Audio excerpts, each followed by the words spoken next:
Épreuve spirituelle. Proposée ici avec une traduction simultanée en français, cette présentation publique de Trigueirinho s'est déroulée au Brésil en mai 2001.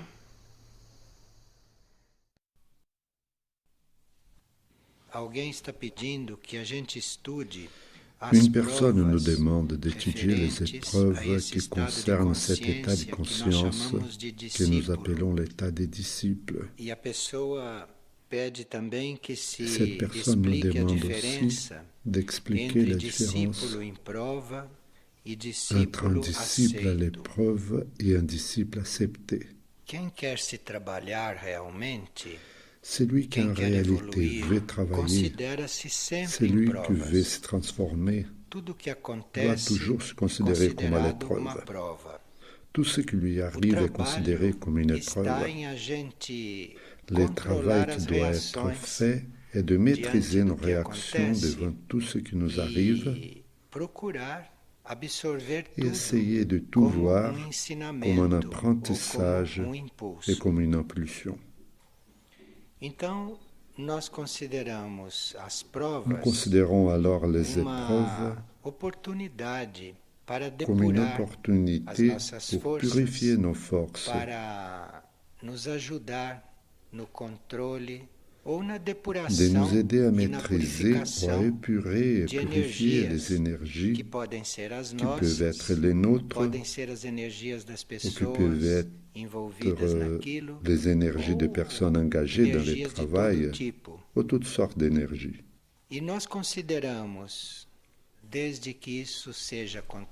Nous considérons, dès que cela soit contrôlé, bien compris et vécu, un perfectionnement de notre syntonie avec la vie supérieure.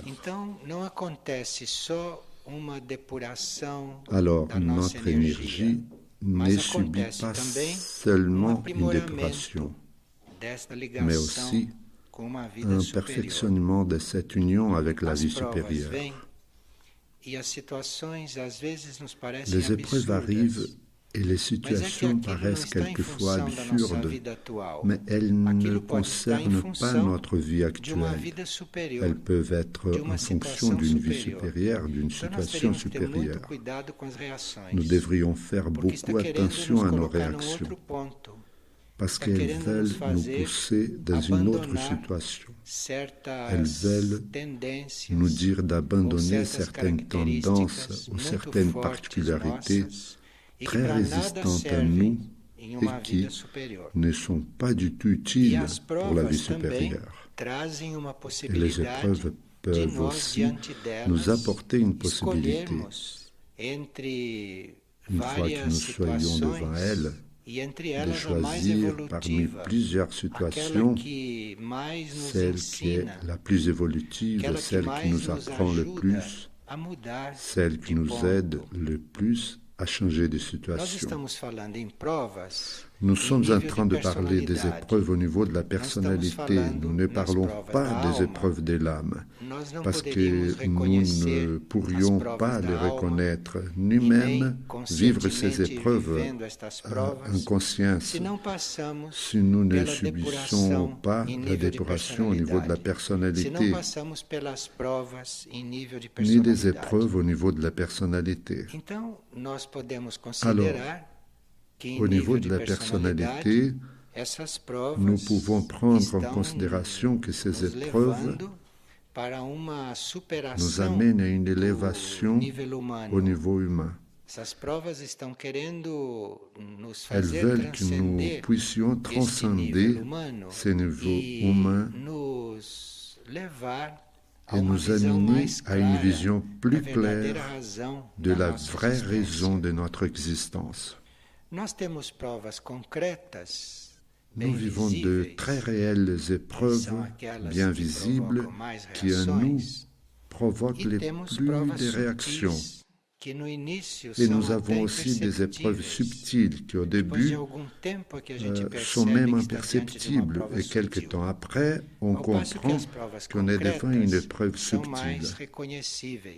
À mesure que les épreuves concrètes sont plus reconnues et que ces épreuves concrètes, ces ennuis, ces coups, ces situations gênantes sont toujours là pour transformer à nous les choses de base, comme par exemple l'orgueil.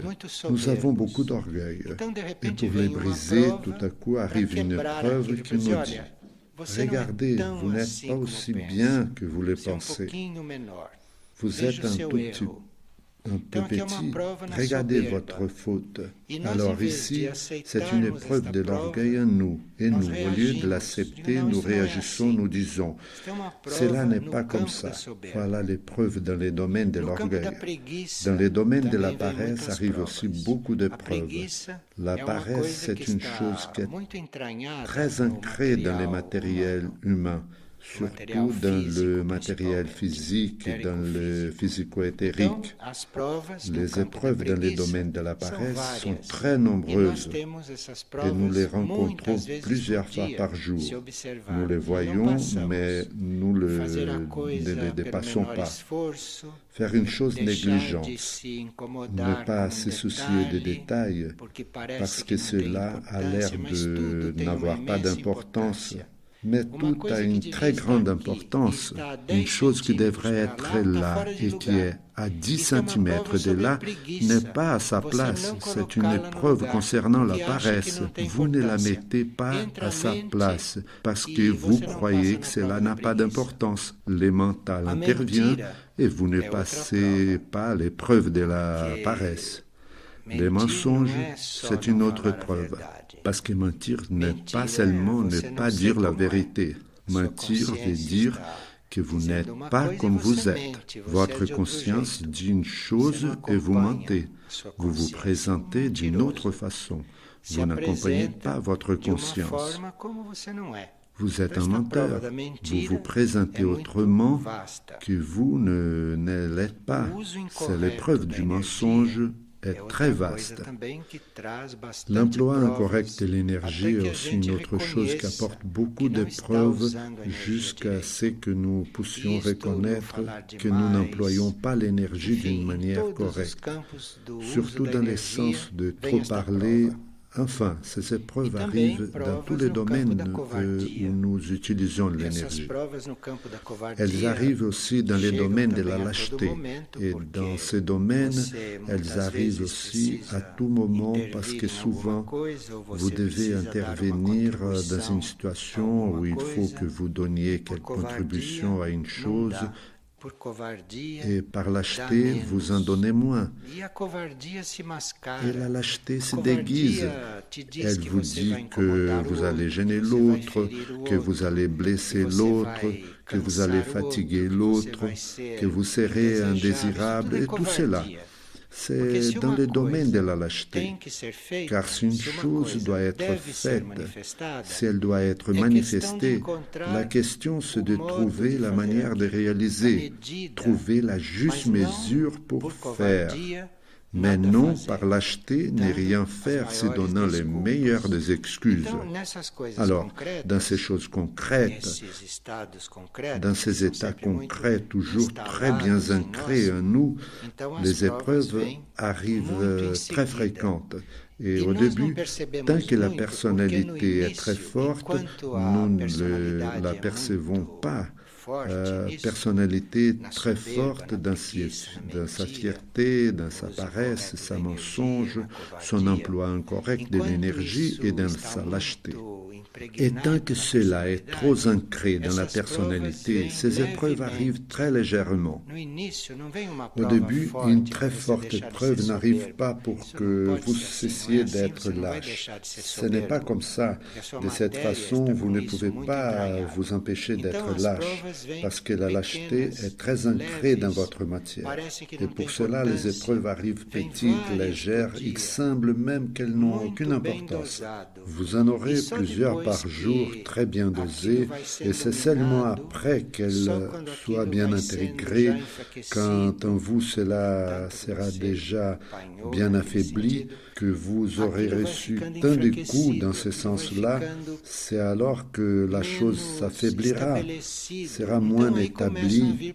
Alors à ce moment-là arrivent les épreuves plus importantes, plus utiles, parce qu'elles ne sont pas des petites épreuves pour secouer cette structure-là.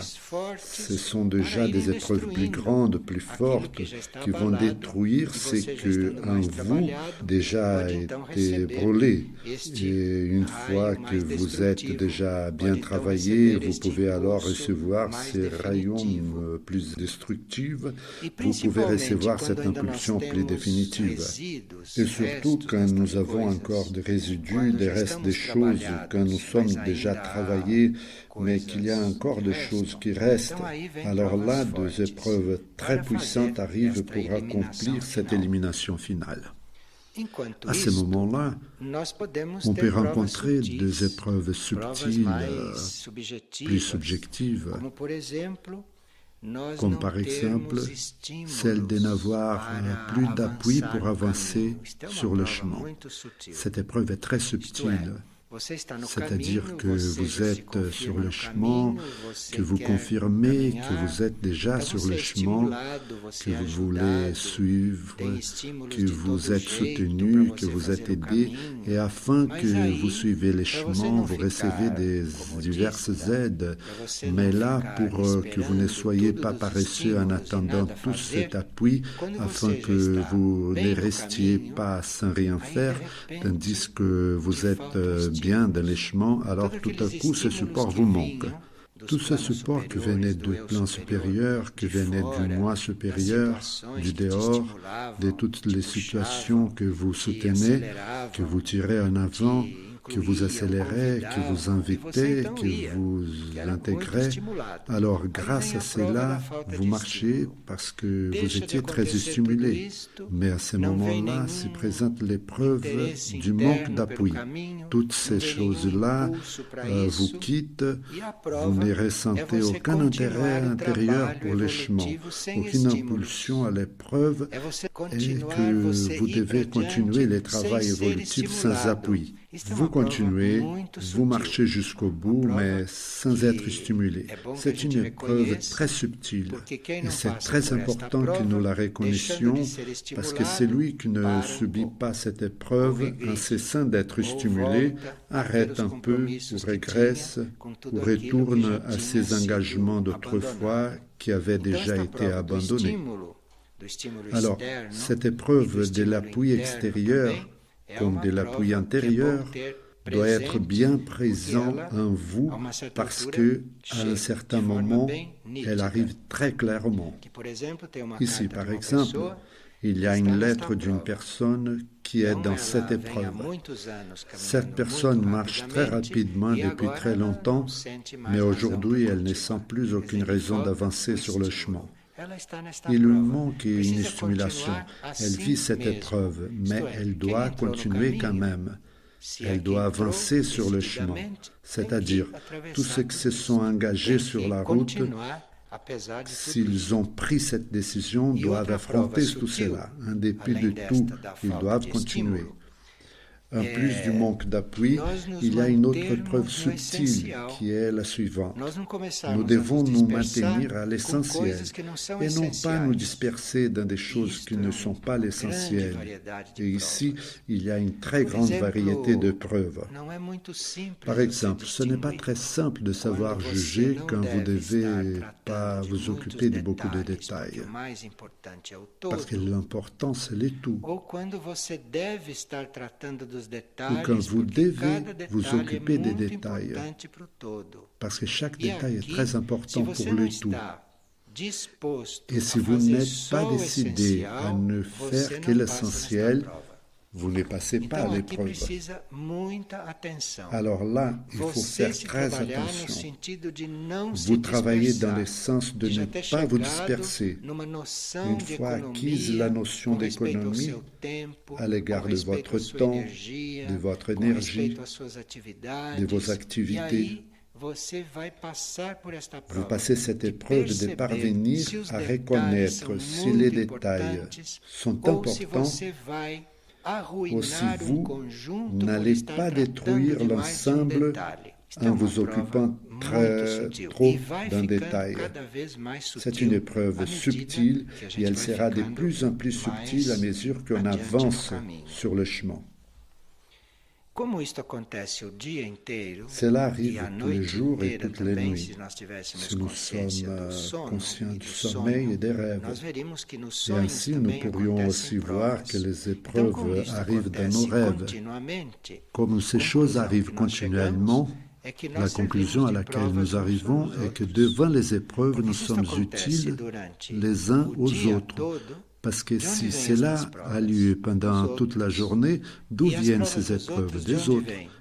Et les épreuves des autres, d'où viennent-elles? De moi-même, c'est un échange. En réalité, nous sommes tous dans une grande école. Et il faut que nous les reconnaissions, parce que au lieu de lutter contre quelqu'un qui représente une épreuve pour nous, nous sommes très reconnaissants parce que nous ne savons pas si l'autre personne a raison ou non. Si cela nous a touchés, soyons reconnaissants à cette personne, à l'épreuve. Cela arrive plusieurs fois par jour si on y est attentif. Ça, c'est une vie. C'est une vie de celui qui a un trait sur le chemin. Et ces épreuves deviennent de plus en plus fortes ou même persistantes, mais toujours en proportion à votre décision d'être sur le chemin. Si vous êtes déterminé sur le chemin, ces épreuves vont vous accompagner beaucoup plus intensement et vous serez réveillé par ces situations, par ces épreuves qui sont faites pour vous montrer les chemins corrects pour que vous ne vous trompiez pas. Et il existe un état où nous répondons déjà aux stimulus évolutifs et où de notre plein gré, nous nous confirmons sur le chemin évolutif, décidons de le parcourir, décidons de ne pas reculer. Et là, nous sommes considérés comme ceux que nous appelons les disciples en épreuve, c'est qu'il y a une situation où les épreuves se répètent souvent. Si nous sommes entièrement consacrés à notre être profond, et si nous avons déjà cette disposition, cette décision de nous approcher de la hiérarchie, de collaborer avec elle et avec les plans évolutifs, si cela est notre intention, notre attitude et notre désir, alors nous sommes ses disciples sur le chemin. Quand nous nous affirmons sur le chemin, nous avons toujours de fréquentes épreuves, mais elles existent afin que vous confirmiez votre intention d'être les co-auteurs ou les serviteurs du plan évolutif, d'être le collaborateur de la hiérarchie. Alors là, vous êtes un disciple en épreuve. Et les épreuves sont très intéressantes. Et si vous avez vraiment cette intention, vous allez observer une épreuve très importante. Vous serez placé dans une situation quelconque pour voir si dans cette situation-là, vous recherchez votre propre bien ou le bien commun. Cette épreuve est celle de celui qui est éprouvé comme disciple. Alors c'est simple.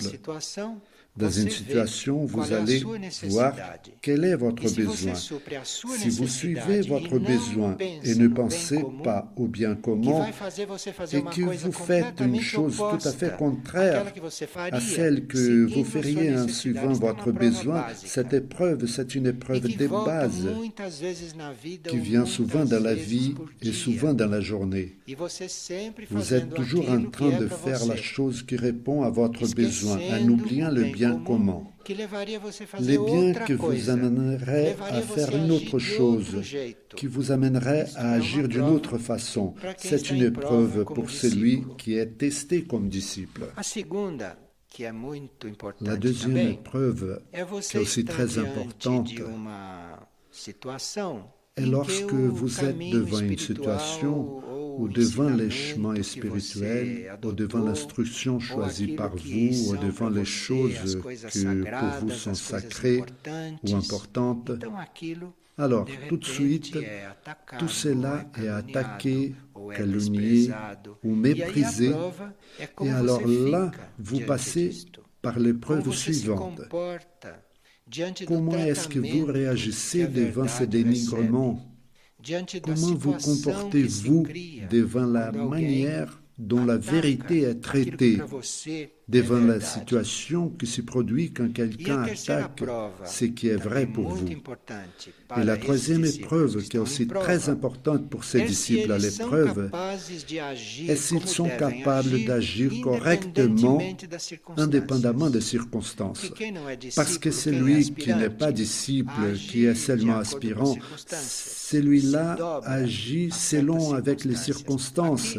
Il se plie à certaines circonstances. Et son épreuve est de voir s'il agit indépendamment de la pression, indépendamment des circonstances, de tout cela qui se présente à lui. Enfin, cette suggestion que l'aspirant a encore de se laisser façonner par des circonstances est déjà une épreuve, et les disciples devraient agir indépendamment de cela. Ils devraient agir comme il doit agir.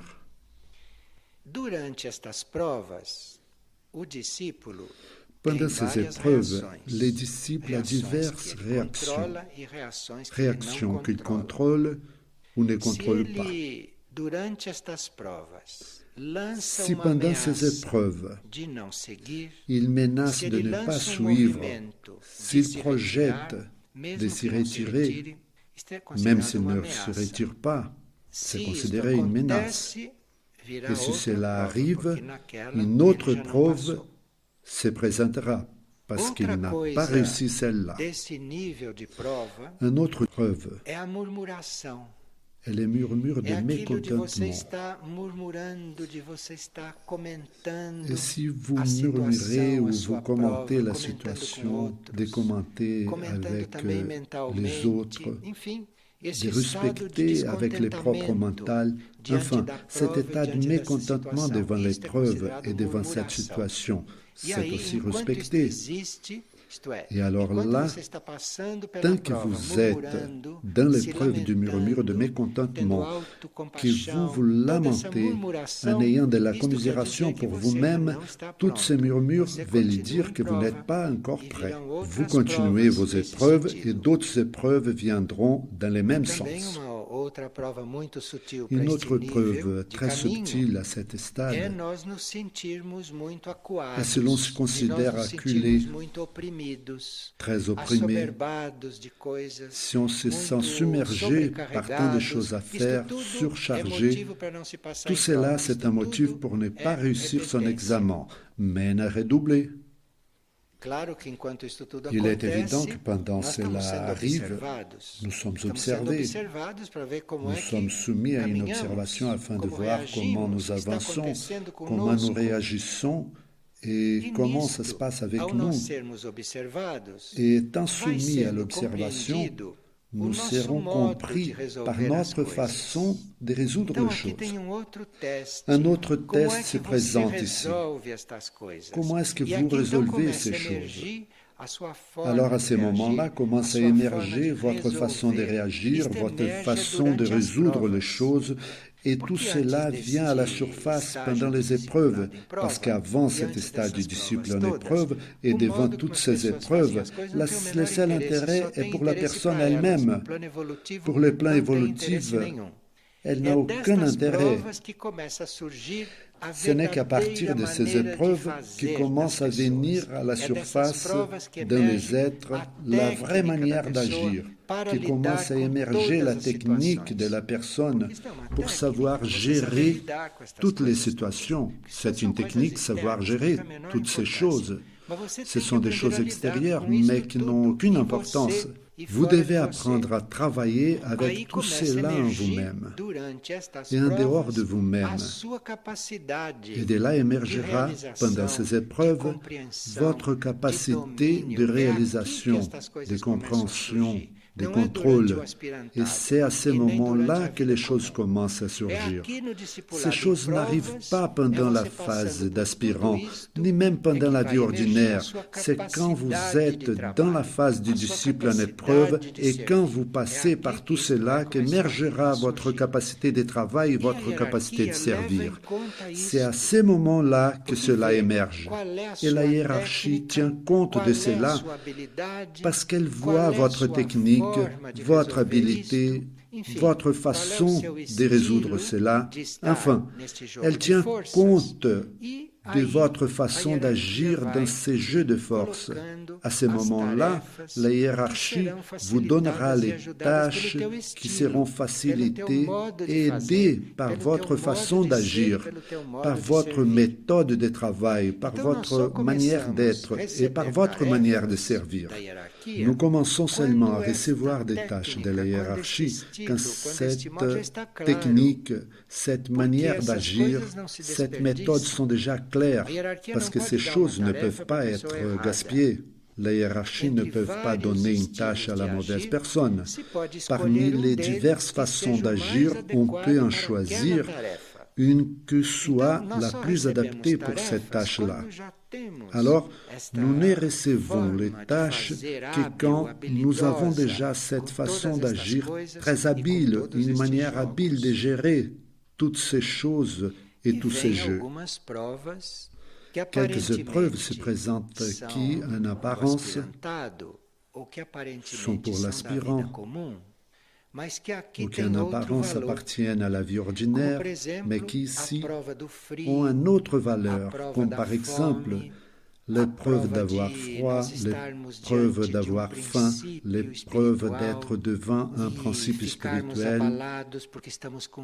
et à cause de tout cela être troublé parce que nous avons froid, ou nous avons faim, ou parce qu'il nous manque moyens matériels pour réaliser quelque chose. Et beaucoup de personnes s'exposent à cette épreuve subtile parce qu'elles disent « Non, ici, il ne manque de gens, ici, il nous manque de moyens, ou j'ai faim, ou j'ai froid. » Vous vous en rendez compte? Et ici, nous n'avons pas une épreuve concrète, c'est une situation très subtile qui se présente dans ces cas. Parce que l'être humain ordinaire ou l'aspirant a faim, il va assouvir sa faim. Il aura besoin d'assouvir sa faim, de se réchauffer, mais il ne doit pas se laisser perturber s'il a eu faim, s'il n'a pas reçu de la nourriture, s'il manque de quoi que ce soit.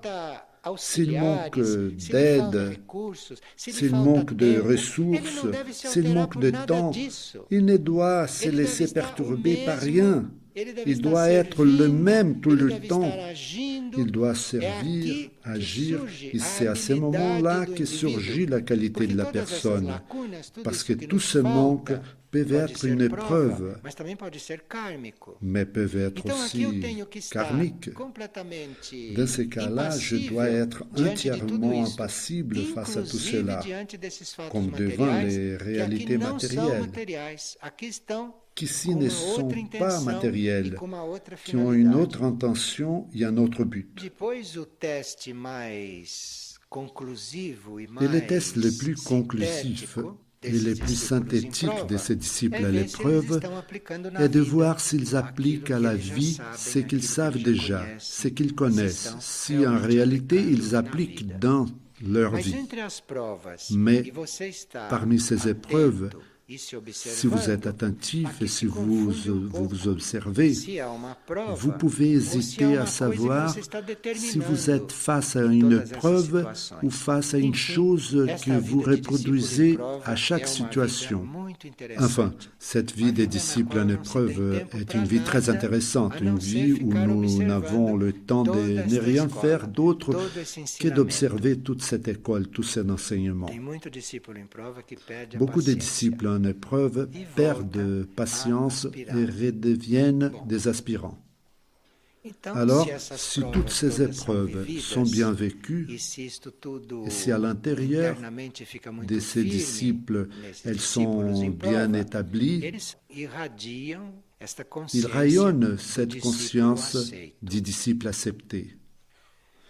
Ce disciple accepté est déjà un être qui avance sur le chemin, qui agit, qui vit, surtout grâce à l'impulsion de son moi intérieur, plutôt que par ses propres forces ou par sa propre volonté.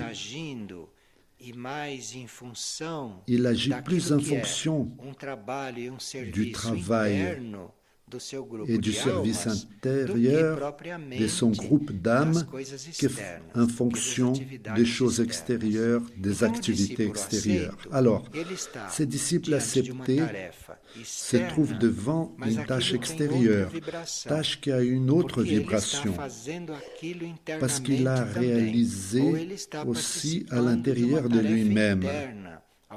Et il participe d'une tâche intérieure en même temps. Tout ce qu'il fait à l'extérieur a un autre sens, un autre horizon, et cela évidemment n'est pas bien compris. Cela est souvent pris comme une chose gênante, absurde, parce qu'il agit aussi en accord avec son impulsion intérieure, en ayant pour but des choses que la conscience des êtres concernés perçoit, mais ne comprennent pas. À ce stade, nous ne pouvons plus nous occuper, ni même utiliser de l'énergie pour la formation de notre personnalité, parce qu'il y a toujours des choses à faire pour la personnalité. Aucune personnalité n'est entièrement préparée et il reste toujours des choses à terminer, à retoucher ou des résidus de problèmes de la personnalité. À ce point du chemin, nous ne devons pas nous en occuper. Nous devons porter notre croix, c'est-à-dire, nous savons que notre personnalité n'est pas entièrement préparée. Elle ne l'est jamais. Mais vous devez porter votre croix et ne pas vous occuper de tout cela. Les disciples acceptés ne s'occupent pas de lui-même parce qu'il y a d'autres choses à faire plus importantes. Ces disciples acceptés a comme tâche principale d'ajuster tout cela, d'ajuster sa tâche intérieure qu'il a reçue, qu'il doit réaliser à l'intérieur de lui-même et envisager cette tâche intérieure à l'extérieur. Son travail est de rendre tout cela bien harmonieux, que toute tâche extérieure soit faite et réalisée d'une manière sublime, qu'il ait toute cette énergie interne, qu'il réunit tout ce qu'il réalise, cette union entre sa vie intérieure, ses tâches intérieures et toute sa partie extérieure. Les épreuves de ces disciples acceptés sont plus importantes à mesure que tout cela s'agrandit, que tout cela se confirme, parce que beaucoup d'obstacles qui se présentent à ces moments-là, ou beaucoup de forces contraires qui peuvent se présenter à ses disciples, acceptés à son travail, sont en conséquence de la valeur de son travail. Alors, Vous pouvez imaginer, si ces disciples n'est pas préparé à ne pas s'occuper de soi-même, imaginez la forte réaction qu'il aurait devant l'assaut d'une force involutive, devant les épreuves qui lui arrivent et qui sont beaucoup plus importantes que toutes celles du disciple en épreuve, des aspirants à ces épreuves sont toujours en proportion de l'énergie qu'il met dans les services et de son aspiration à servir, de mieux en mieux. Il doit être déjà préparé à tout niveau de ses disciples éprouvés. Et l'aspiration et la force placée dans les processus augmentent de plus en plus. Et ces forces contraires, qui sont en proportion, n'atteindront jamais un degré que nous ne pouvons pas supporter. Ce sont des forces adverses qui correspondent au niveau de notre aspiration et qui peuvent être affrontées. Les disciples capables de les affronter et son travail est résoudre cela. Son travail est de continuer sans s'occuper de lui-même, sans jamais s'occuper de lui-même. Ces disciples acceptés a une impression et une expérience très claire de qu'il ne doit pas s'occuper de lui-même, ni prendre soin de lui, mais à un niveau de sa conscience, il sait qu'il est entièrement aidé par la hiérarchie. Mais ici, l'appui et l'union de la hiérarchie, avec tout cela, ne sont pas ce dont nous avons besoin, ni ce que nous attendons, de la même manière que dans les autres phases évolutives. Ce que nous appelons l'appui de la hiérarchie pour les disciples acceptés, c'est déjà cette union que nous approuvons avec elle. Nous éprouvons déjà cette union qui donne à un certain niveau de notre conscience cette conscience d'être soutenu, d'être aidé, mais c'est là en raison de l'union que nous ressentons envers la hiérarchie et non parce que la hiérarchie intervient dans nos processus pour nous protéger. Alors cette union qui se consolide peu à peu, qui s'amplifie, c'est cela qui nous apporte la conscience que nous sommes soutenus et que nous sommes aidés. Et évidemment, ces disciples acceptés ne doivent craindre aucune épreuve. Ils ne doivent avoir peur d'aucune force involutive parce que nous savons déjà que nous sommes dans un domaine d'action plus grand, que nous sommes dans une autre conscience, dans un autre plan, où des choses sont résolues par des entités. Ces jeux de force est résolu par des entités, par des grandes entités. Alors, les disciples acceptés ne doivent pas s'occuper de cela. Ils doivent s'occuper du plan et de rien de plus, et s'occuper de l'exécution du plan. Et ces choses-là, une fois à l'intérieur de la conscience du disciple accepté, s'y produisent par degrés dans une série de situations. Mais cette situation de s'affronter avec les épreuves et avec les forces adverses dure jusqu'à la fin. Et les disciples acceptés, ils trouvent sa manière d'être en sachant qu'il n'y a plus. Et le disciple accepté qui est parfait est celui qui vit toutes ces choses-là sans les vivre, parce qu'en réalité, il est uni au plan, uni à la hiérarchie, uni à tout ce qu'une fois a enfin décidé de faire. Et une personne nous demande ce que veut dire être souple.